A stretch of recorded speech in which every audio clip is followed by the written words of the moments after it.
What started as a small coffee shop in Seattle has grown into one of the most recognized brands in the world. Starbucks isn't just about coffee, it's about passion, innovation, and creating connections. From its humble beginnings to becoming a global icon, Starbucks has transformed the way people enjoy their coffee. But this success didn't happen overnight. It was built through vision, challenges, and bold decisions. This is the story of how Starbucks revolutionized the coffee experience and continues to shape the future, one cup at a time. Chapter 1: The Humble Beginnings. In 1971, three friends, Jerry Baldwin, Gordon Bowker, and Zev Siegel, opened a small coffee shop in Seattle, Washington. They were passionate about high-quality coffee and wanted to bring the best beans to their customers. The shop, named Starbucks, was inspired by the coffee trade and the romance of the sea, even taking its name from a character in Moby Dick. At first, Starbucks was not the cafe we know today. It didn't serve espresso drinks or offer comfortable seating. Instead, it was a simple store that sold fresh coffee beans, tea, and spices. Customers could come in, buy whole coffee beans, and brew their coffee at home. The founders learned the art of roasting coffee from Alfred Peet, a well-known coffee expert, and used his methods to ensure the highest quality. The first Starbucks store was located in Pike Place Market, a busy shopping area in Seattle.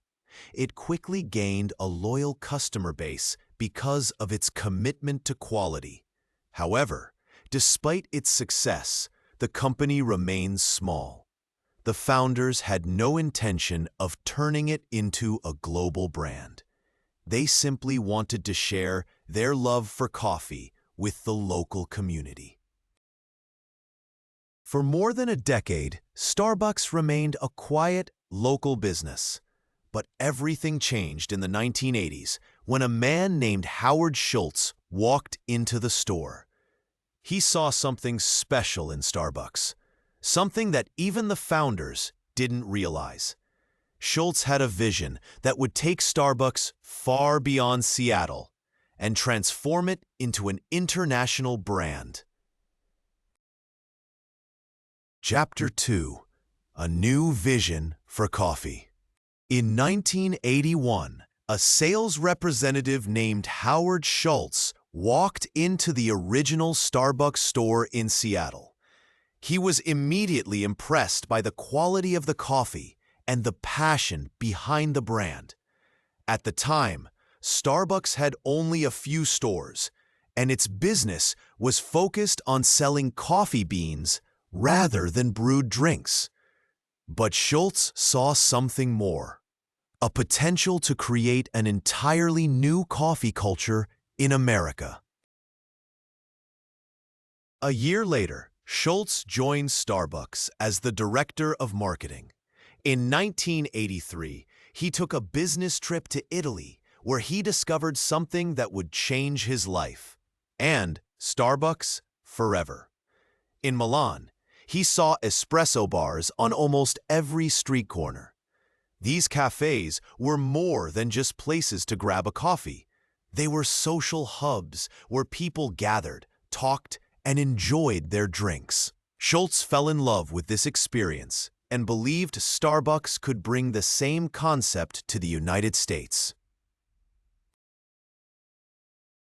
Excited by this idea, Schultz returned to Seattle and tried to convince the Starbucks founders to open espresso bars in their stores. However, they weren't interested. They wanted to stick to their original business model, selling high-quality coffee beans. Frustrated but determined, Schultz decided to leave Starbucks in 1985 to start his own coffee company, Il Giornale, which focused on selling espresso-based drinks in a cafe setting. Il Giornale quickly became popular, and Schultz's vision proved successful. Then, in 1987, an unexpected opportunity arose. The original Starbucks owners decided to sell the company. Seeing his chance, Schultz bought Starbucks and merged it with Il Giornale, officially transforming it into the coffeehouse brand we know today. With a fresh vision and a bold strategy, Schultz was ready to take Starbucks to new heights. Chapter 3: Expansion and Growth. After acquiring Starbucks in 1987, Howard Schultz wasted no time in transforming it. His vision was clear: to make Starbucks a place where people didn't just buy coffee, but experienced it, just like in the Italian espresso bars he had seen in Milan. Schultz focused on expanding the brand. Under his leadership, Starbucks grew from a small local business to a company opening stores across the United States. By 1989, Starbucks had 46 stores, and by 1992, it had over 140 locations.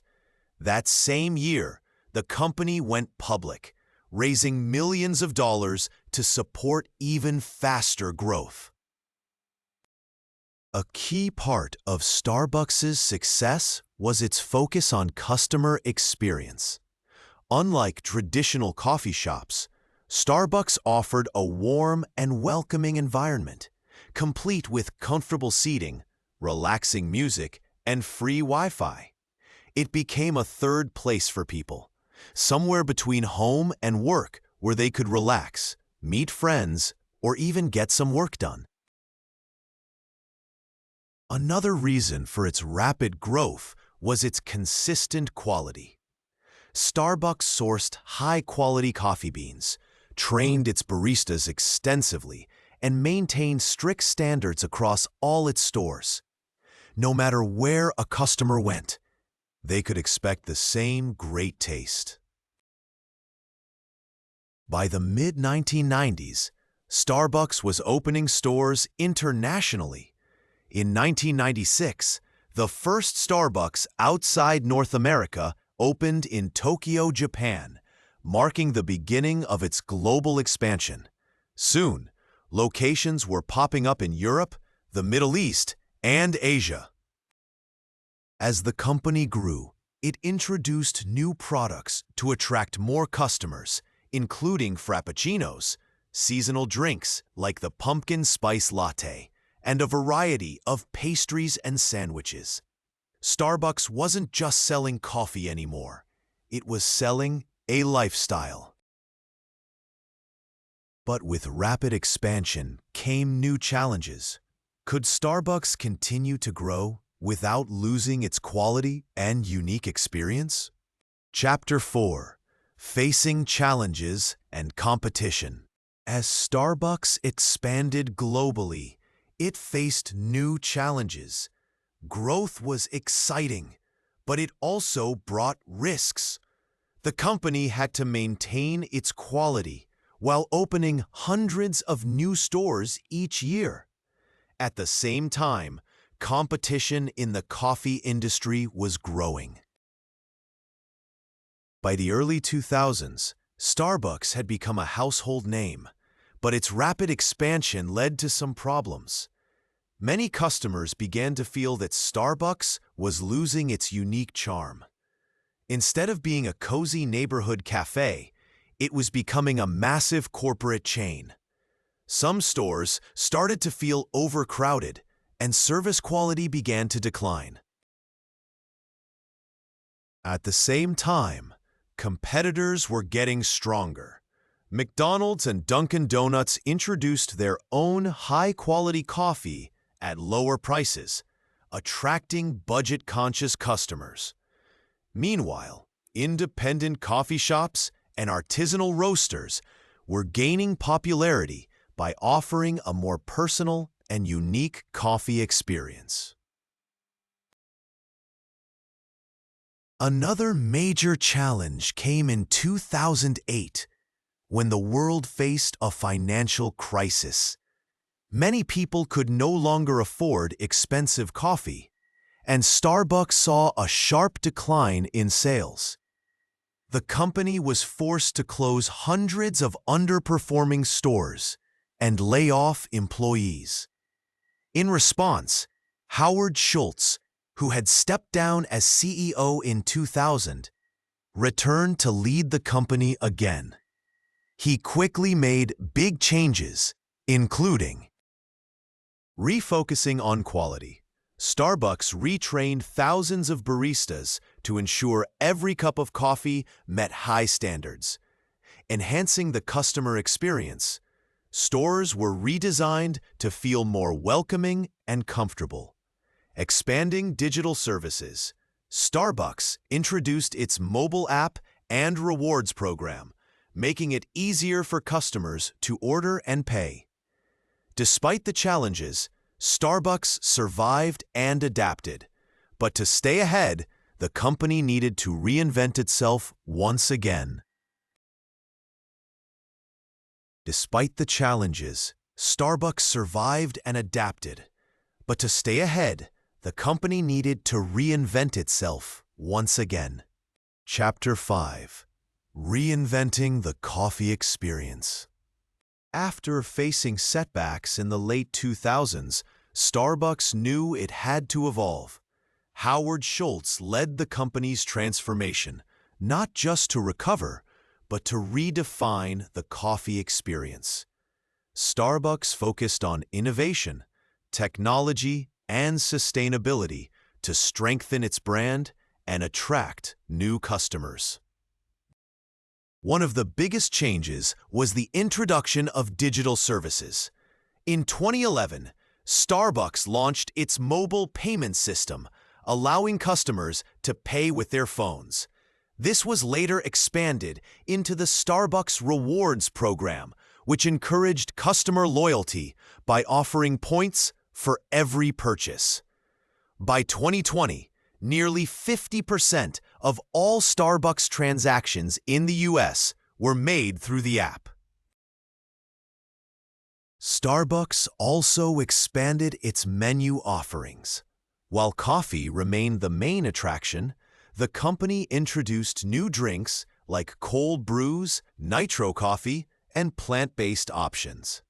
Seasonal favorites like the pumpkin spice latte became cultural phenomena. Additionally, Starbucks improved its food selection, adding breakfast sandwiches, protein boxes, and healthier snacks.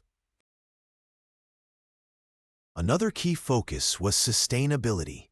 Starbucks made efforts to source its coffee beans responsibly, support farmers, and reduce waste.